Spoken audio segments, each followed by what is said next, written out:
It's true, crossovers are getting all of the positive press these days. But the fact is, in many cases, they're nothing more than over-glorified station wagons.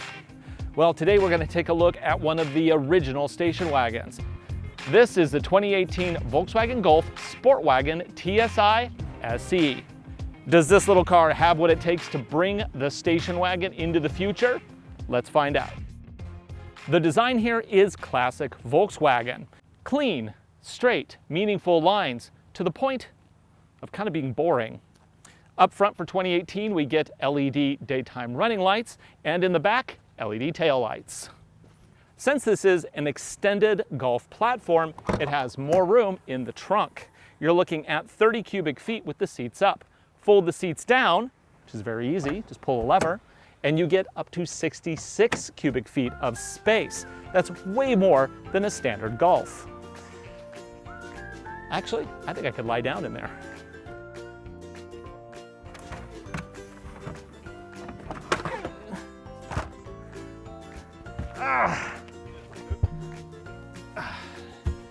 This actually isn't bad. Great view of the clouds. I could totally sleep in here. Yeah, this is nice. Anyway, review needs to get done. So this kind of almost carries on that whole like 90s great era of station wagon.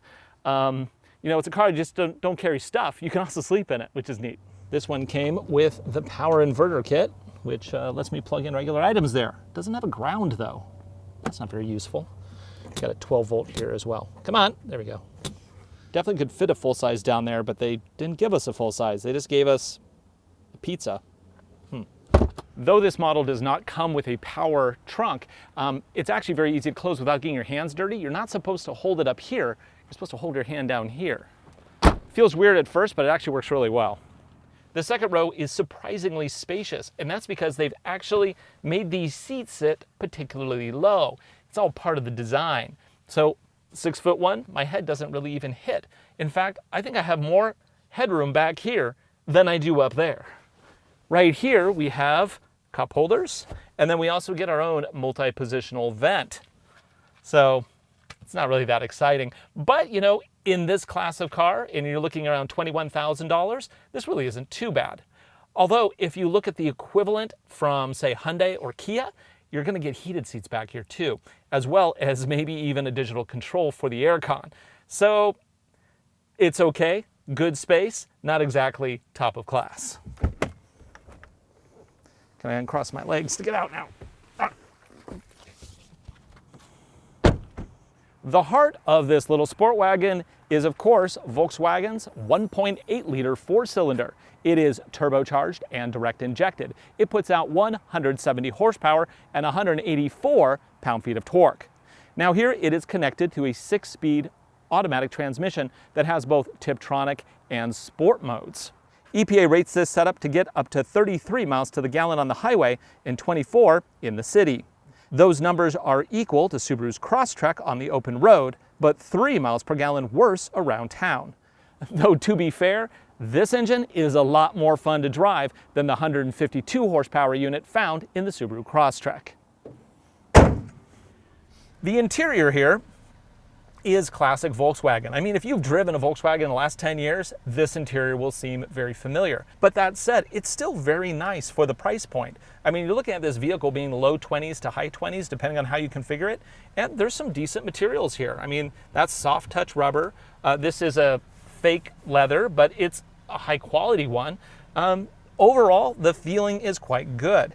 Prices tested, you're looking at just over $28,000. Though you can get a Sportwagon in base S trim for around $22,000, the one we're driving today does have some extras, and it is, of course, a mid-trim SE model, so you're looking at almost $28,000.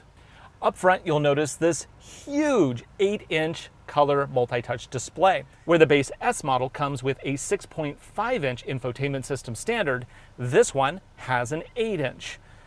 It is bigger, and they've also integrated the buttons into the touchscreen perimeter. So no physical buttons other than volume, power, and a channel switcher on the right here. Or I guess that's a multi-selector. Yeah, if you don't want to touch the screen, I guess you could use that. Okay. Let's look through some of the features. We'll start with radio. Now, one of the things I really like about this system is the fact that when you go to, say, XM, we'll toggle here, we get really nice icons showing all of the stations. And it also uses the multi-touch functionality very nicely because it's a smooth slide and it's instantly responsive. Can't say the same thing about all systems. Moving on, we then have media, which allows me to plug in any mobile device into the USB. I'll show you more of that in a bit. Up here we have apps, which is part of the Volkswagen CarNet system. Now, CarNet comes standard when you buy the vehicle. However, if you want to continue it to have access for the remote access stuff, such as is your sunroof open, are your doors locked, all that, if you want to continue with that, you have to pay a subscription rate, and it varies depending on your commitment, but you're looking at about $200 a year. Moving on, we have sound settings. I can go through all of the sliders here, it's kind of fun. They emulate physical sliders in a very easy to use way. And then I also have a car button here. Now this one tells me status of all my doors, which, you know, I'm in the car, I think I can figure that out. But I can go on and look at tire pressure. I can look at media, what's on the media cards. I can look at how energy is being used. What's Think Blue Trainer? Oh, that helps me to drive in a way that gets me better MPGs. Okay, that's fine. Can I select anything there? Oh, look at that. I have my economy chart. Nice.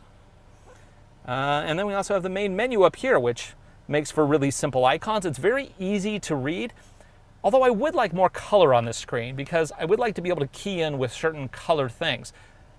Moving on, we can look to settings here where we can change everything we want. We can even change the language. For the guys who are, hey, whoa, whoa, whoa, whoa, whoa, there's no German here.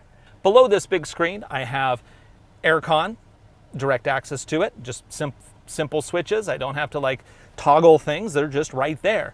Although at the SEL trim level at $28,000, I kind of would have expected dual zone climate controls. Instead, I get single zone. They work fine, it just would have been nice to have. I do, however, get heated seats, so I got that going for me. The transmission in this unit is a 6-speed automatic. It is Tiptronic and Sport Shift enabled. In other words, I can manually shift through my own gears or put the drive mode into straight sport for more aggressive shifting. Now, the steering wheel is very nice. I especially like how it has this leather wrapped feel to it, and the fact that it's really thin. It gives me a nice sporty feel. It reminds me more of a Porsche steering wheel, honestly, than it does the old R32 steering wheel. Remember that thing? It was like big and chunky and it looked like it belonged to like a Fisher-Price collection. This one, nice, thin, feels great in the hand. Now up here, it's kind of surprising because that's a monochrome multifunction display. Nobody does monochrome anymore, at least not on mid-trim. I mean, you sometimes see those in like very, very base level units. Not in mid-trim, not at $28,000. But here we are, 2018, that's what we got in this Volkswagen. Let's go ahead and take a look, see what we got here. There's lots of options: compass, audio, telephone, vehicle status. We can click on that. It shows I have a door open right now. I can then go back here and look at driving data. Let's look at what our MPGs have been here so far. 17.7 MPGs. Guess I haven't really been taking it too easy. Oil temperatures at 208. That's good to know. And yeah, just the basics. We also do get assist systems up here so I can enable and disable certain safety features. Now that's like, if you really just don't like blind spot, you find it more distracting. Well, first off, you shouldn't buy a car with blind spot, but let's just say you like this car, it comes with blind spot, that's what you got. You can disable it in the screen here, as well as rear cross traffic, you can disable that, and front assist, you can disable that. But when you disable it, it gives you lots of warnings telling you that is not on. So be careful. And you also get a compass, because of course there's no nav, so you get a compass. If this had nav, then it would give you nav up there. But again, there we are. The Germans do an excellent job of not putting too much fussy stuff in their displays. All you do is you get gauges, information. If something does go wrong, then they'll tell you about it. If it's going right, don't worry about it. One nice feature about the modern Volkswagen systems is that they support Apple CarPlay, Android Auto, and MirrorLink. So to show how that works, all I have to do is flip open this little port down here, plug in my USB correctly here. God, does nobody have big hands? I can never fit these things in. And then plug in. As soon as you plug in, you get a confirmation saying, do you want to do CarPlay? I said yes, and boom, we get the Apple interface. Now, I have to say, of all the cars that I used, this one is one of my favorites. The colors are so bold, the icons are so big, and of course, it builds in Siri into the car. How old is Tracy Ullman? Tracy Ullman is 58. Wow. Who's Tracy Ullman? She's a famous actress. Okay, so we can use Siri to do all sorts of functions. And the neat thing is that every year Apple comes out with new things that this platform can do. In fact, this fall, they are adding Waze and Google Maps functionality to CarPlay. I mean, how cool is that? It's like you're getting free upgrades every single year if your head unit supports CarPlay. Or even Android Auto. Love it. It's great. So we've looked at the features. We've pushed the buttons. Let's go ahead and take it for a drive.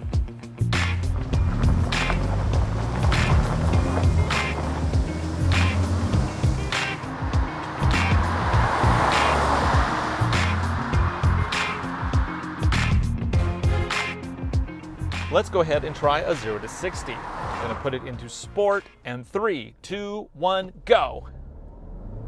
20, 30, 40, 50, and 60. Oh, it took a little extra time to get to that 60 number. Still, you know, pickup off the line was pretty decent, but it is a front-wheel drive car, so grip is an issue, even with the 170 horsepower turbocharged engine. On the road, driving this Volkswagen Sportwagon is actually kind of boring. I hate to say it. Sure, it's got the same turbo engine as the fun-to-drive Golf hatchback, but here, I'm just not feeling it. Maybe it's because of the extra 200 pounds weight that this adds due to the fact that it's a station wagon. Or maybe it's something else. Actually, I just figured out what the problem is. It's the looks. It is. You know how it is when you put on a nice tuxedo and you're dressed to the nines and you look awesome and you feel awesome? Well, this is just the opposite of that. This is wearing a cardigan and khakis. Comfortable, sure, but not exactly exciting. Now, I understand some viewers will disagree. That's fine. There's a lot of Volkswagen enthusiasts that really like this style of design. I'm okay with that. Looks are completely subjective. And if you can deal with this tapioca trim, there's actually a lot of good things about this car. I mean, that 8-inch navigation is wonderful. The interior is free of any squeaks and rattles. The panoramic sunroof is gorgeous, and the handling is spot on. Overall, it is a great car. It just doesn't have anything that really wins me over. It's not really stirring my emotions like some other cars can. And one of those other cars that does stir my emotions is the Alltrack, which is funny because it's basically the same car, which I guess just really means I'm a total slave to fashion. I love the Alltrack. I'm not that excited by this car. They're basically the same cars. One just looks a lot better in my opinion. A lot better. And of course, it's the crossover. Maybe that's why crossovers are so popular. They're trendy. They look awesome. They look so much better than something bland like this. Why would you get a bland station wagon when you can get a much cooler station wagon for not a lot more money? Yeah, my money, it would definitely go towards the Alltrack. Although there's a lot of great options once you start getting into the crossover category. I mean, you could look at everything from a Subaru Crosstrek to a RAV4. I mean, they're all kind of in that same space. However, if you want a station wagon and you do not want a crossover, your choices are pretty slim. And I think in that case, you probably want to consider this Volkswagen Sportwagon. For more great videos, be sure to subscribe right here. Also, be sure to give us a thumbs up or a thumbs down and post a comment. So would you go with this or would you go with the crossover-inspired Alltrack? I know where my money is. What do you think? I'm Ryan Douthit for Driving Sports TV. Thanks for watching. We'll see you again next time.